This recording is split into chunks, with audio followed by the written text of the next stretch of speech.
Cambridge 18 Listening Test 4. You will hear a number of different recordings. All the recordings will be played once only. The test is in 4 parts. You will have 10 minutes at the end of the test to transfer your answers to the answer sheet. Now turn to part 1.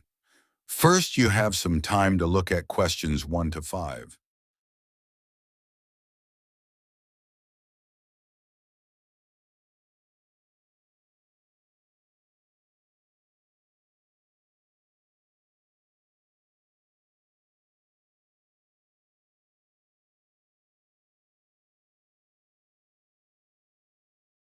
Listen carefully and answer questions 1 to 5.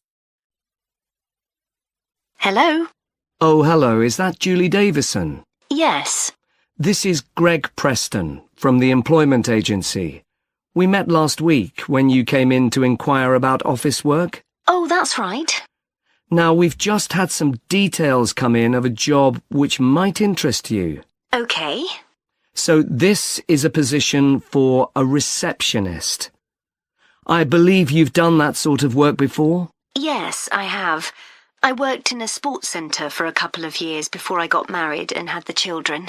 Right. Well, this job's in Fordham, so not too far away for you, and it's at the medical centre there. Okay.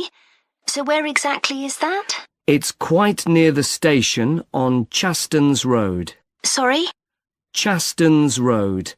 That's CHASTONS.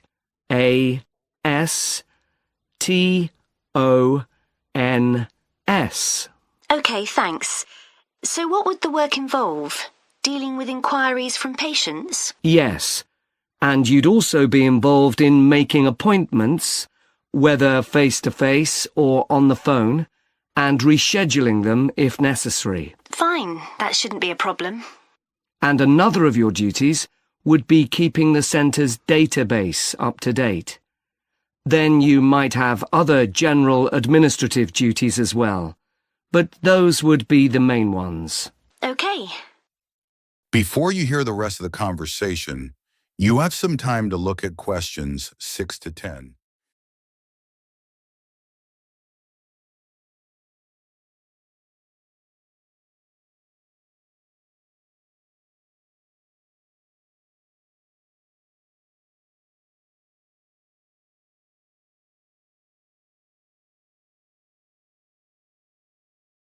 Now listen and answer questions 6 to 10. Now, when the details came in, I immediately thought of you because one thing they do require is someone with experience.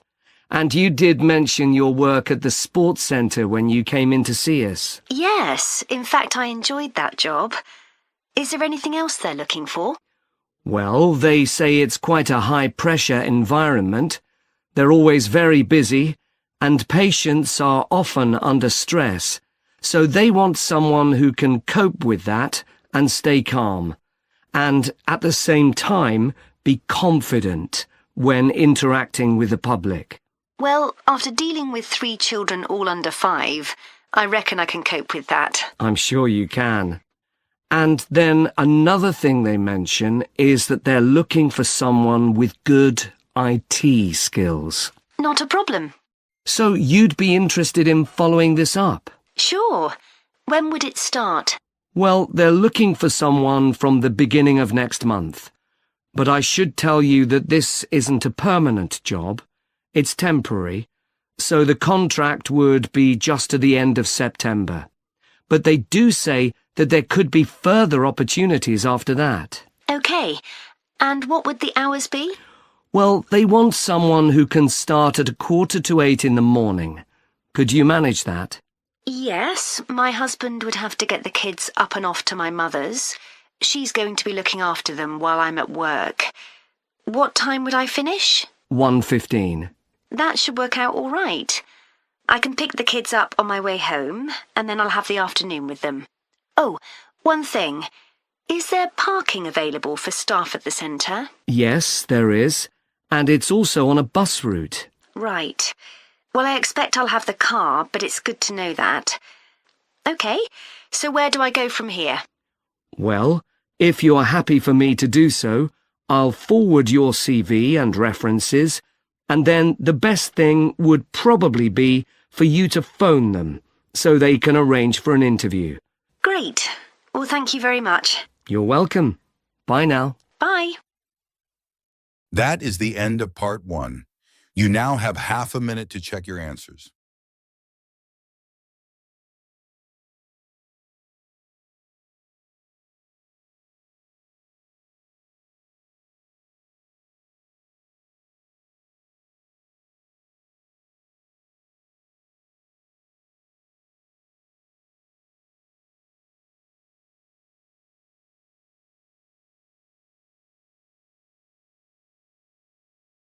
Now turn to part 2. First, you have some time to look at questions 11 to 14.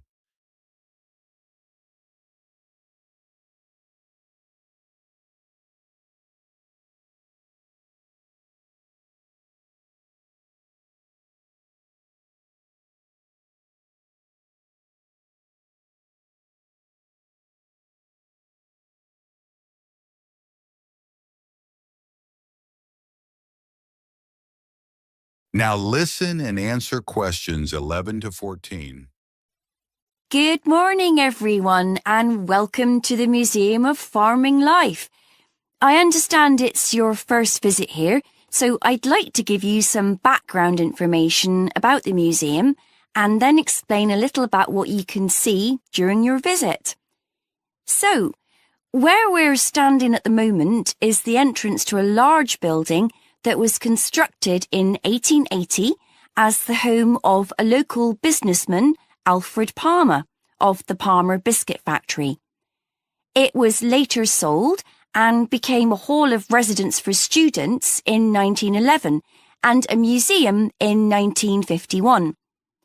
In 2005, a modern extension was built to accommodate the museum's collections.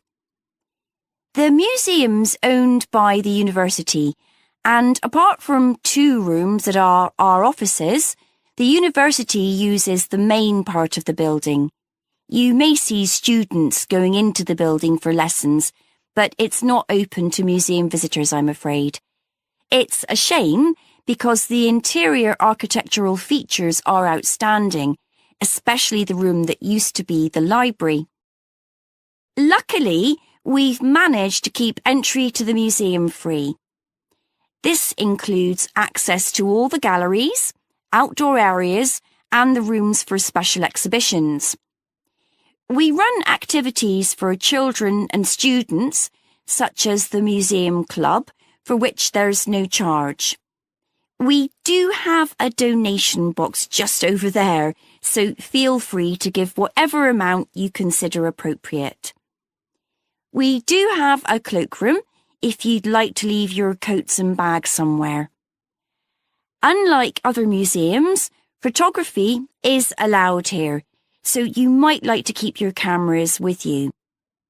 You might be more comfortable not carrying around heavy rucksacks, though keep your coats and jackets on as it's quite cold in the museum garden today.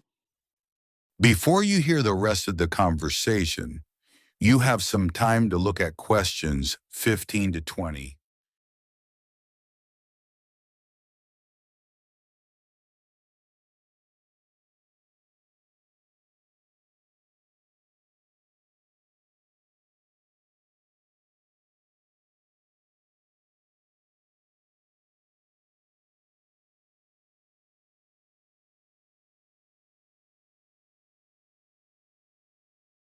Now listen and answer questions 15 to 20.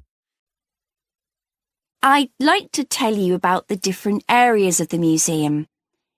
Just inside and outside the main gallery, we have an area called 4 Seasons.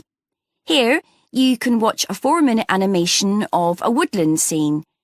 It was designed especially for the museum by a group of young people on a film studies course, and it's beautiful. Children absolutely love it, but then so do adults.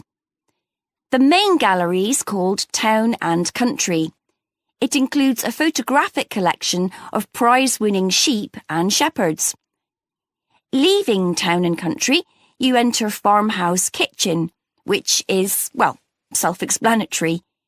Here, we have the oldest collection of equipment for making butter and cheese in the country.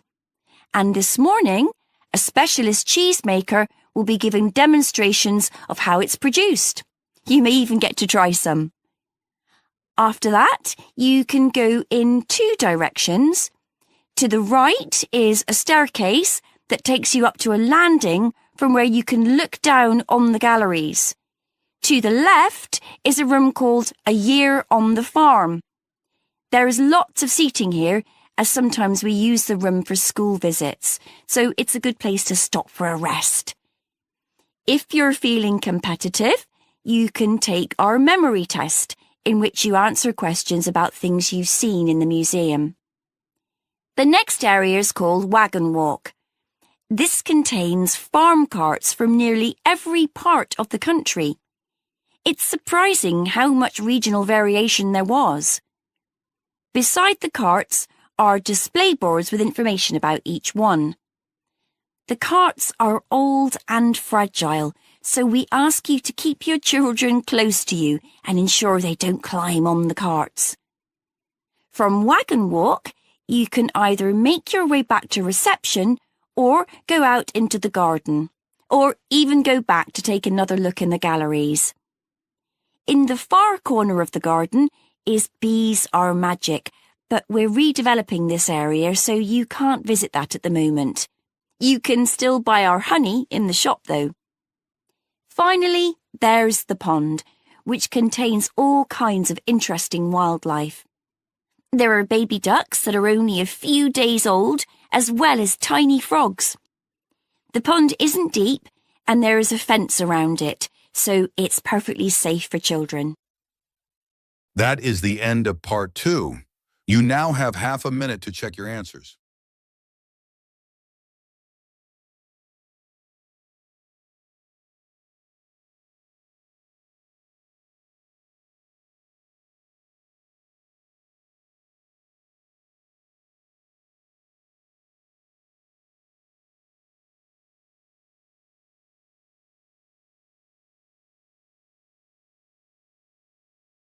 Now turn to part 3. First, you have some time to look at questions 21 to 27.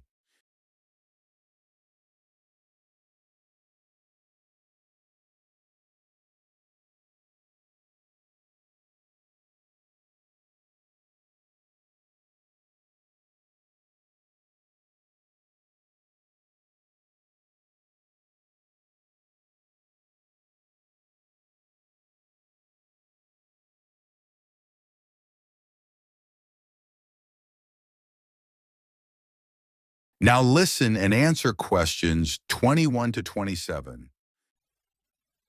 So now I want you to discuss the lesson we've just been watching on the video and think about the ways in which origami can be a useful educational tool.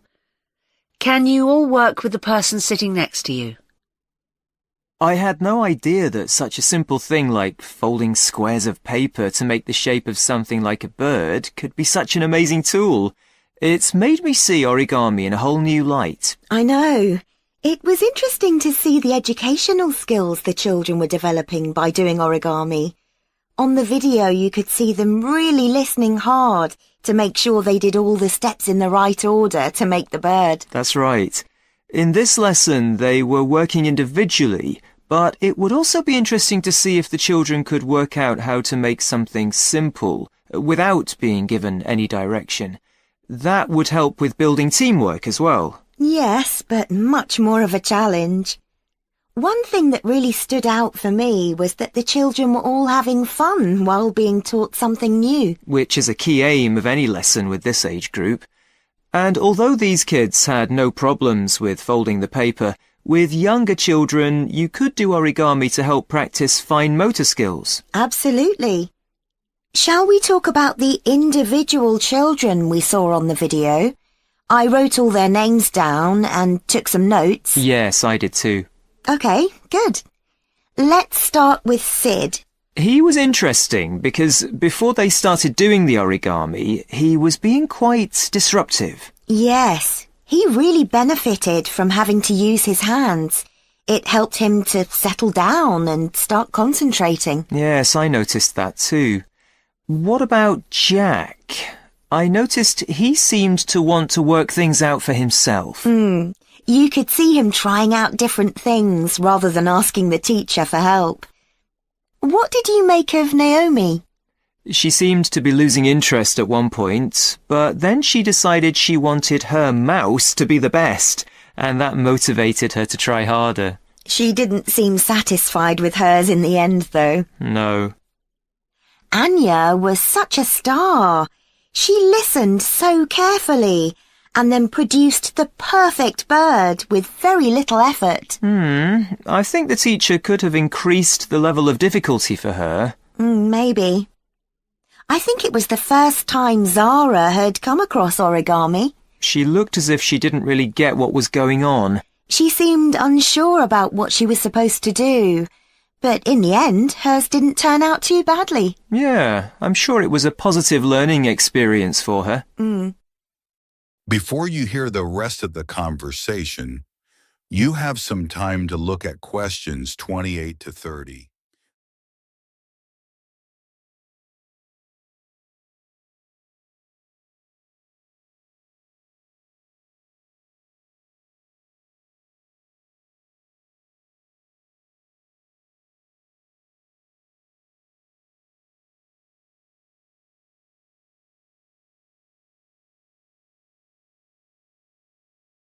Now listen and answer questions 28 to 30. I think one reason why the origami activity worked so well in this class was that the teacher was well prepared. Right. I think it would have taken me ages to prepare examples showing each of the steps involved in making the bird, but that was a really good idea. The children could see what they were aiming for. And much better for them to be able to hold something rather than just looking at pictures. Those physical examples supported her verbal explanations really well. It's strange that origami isn't used more widely. Why do you think that is? Well, teachers may just feel it's not that appealing to children who are used to doing everything on computers, especially boys, even if they're aware of the benefits. Oh, I don't know. It's no different to any other craft activity. I bet it's because so many teachers are clumsy like me. That's true. Too much effort required if you're not good with your hands. Well, anyway, I think we should try it out in our maths teaching practice with Year 3. I can see using origami is a really engaging way of reinforcing children's knowledge of geometric shapes, like they were doing in the video. But I think it would also work really well for presenting fractions, which is coming up soon. Good idea. That's something most of the kids in that class might struggle with. Origami would also be good practice for using symmetry, but I think they did that last term. Okay, well, let's try and get some ideas together and plan the lesson next week. Okay, if you could also... That is the end of part 3. You now have half a minute to check your answers.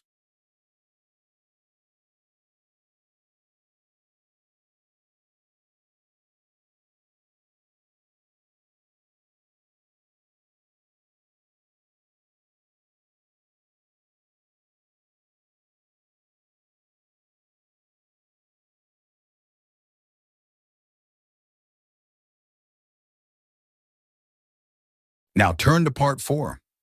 First, you have some time to look at questions 31 to 40.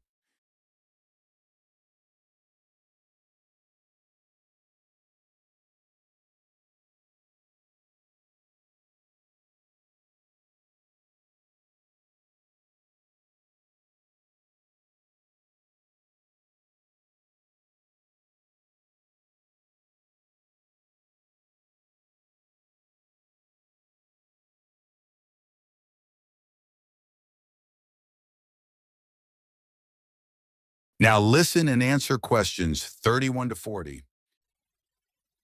The person I've chosen to talk about is the French writer Victor Hugo.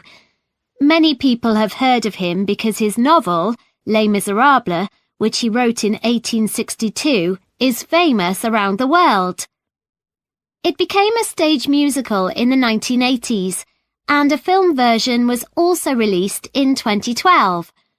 So some of us, I'm sure, have a pretty general idea of the plot, but we know much less about the author. Today, I'm going to provide a little more insight into this talented man, and I'm going to talk particularly about the home he had on the island of Guernsey in the British Channel Islands. But first, his early career. As I've said, he was a writer. He was at the height of his career in Paris, and he was very highly regarded by his colleagues. As far as literature was concerned, he was the leading figure of the Romantic movement. However, as well as being a literary genius, he also gave many speeches about issues like the level of poverty in his society. He felt very strongly about this and about other areas where change was needed, like education. This kind of outspoken criticism was not well liked by the rulers of France, and eventually the Emperor, Napoleon III, told Victor Hugo to leave Paris and not return. In other words, he sent him into exile. So, Victor Hugo was forced to reside in other parts of Europe. Guernsey was actually his third place of exile, and he landed there in 1855. He produced a lot while on Guernsey, including Les Miserables, and to do this, he had to spend a great deal of time in the home that he had there. This was a property that he bought using the money he'd made in France from the publication of a collection of his poetry. It was the only property he ever owned, and he was very proud of it.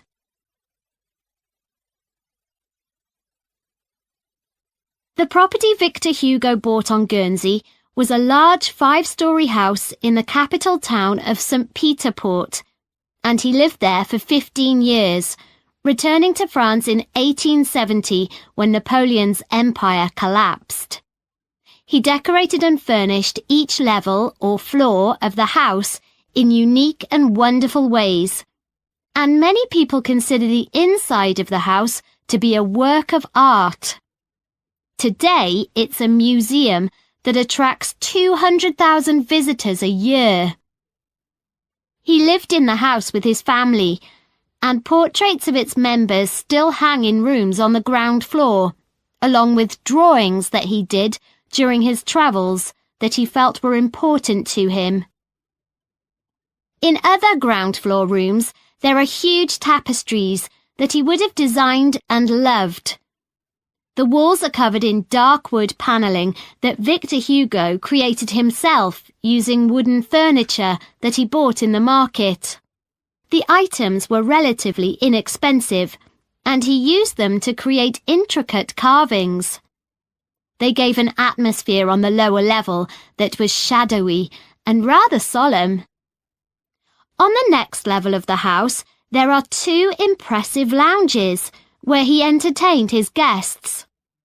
One lounge has entirely red furnishings, such as sofas and wall coverings, and the other blue.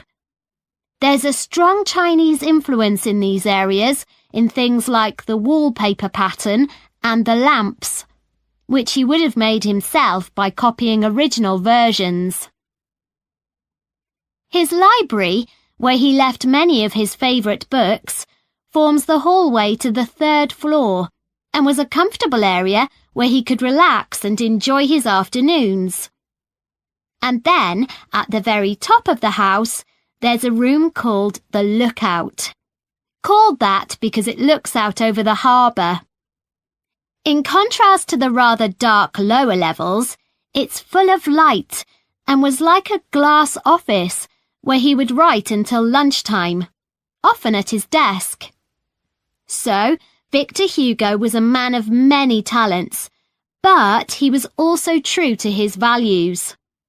While living in his house on Guernsey, he entertained many other famous writers, but he also invited a large group of local children from the deprived areas of the island to dinner once a week. What's more, he served them their food, which was an extraordinary gesture for the time period.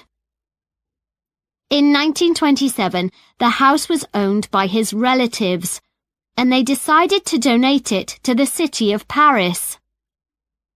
It has since been restored using photographs from the period, and, as I mentioned earlier, is now a museum that is open to the public. That is the end of part 4. You now have 10 minutes to transfer your answers to the answer sheet.